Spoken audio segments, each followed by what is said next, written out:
Stove on பண்ணிக்கோங்க.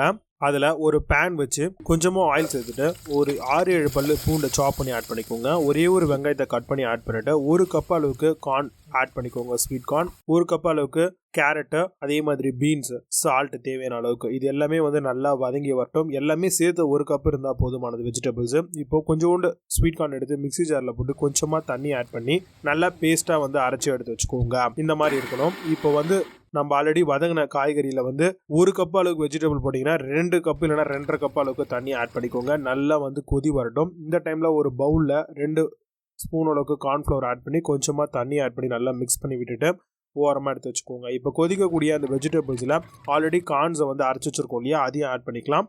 இந்த corn பவுடரை மிக்ஸ் பண்ணியிருக்கோம் பாருங்கள், அதையும் ஆட் பண்ணிவிட்டு 1 ஃபுல் ஸ்பூன் அளவுக்கு மிளகுத்தூள், ஒரு சின்ன ஸ்பூன் அளவுக்கு சாட் மசாலா ஆட் பண்ணி இப்போ ஸ்டவ் ஆஃப் பண்ணி நீங்கள் கொதி வந்தோடனே சர்வ் பண்ணலாம்.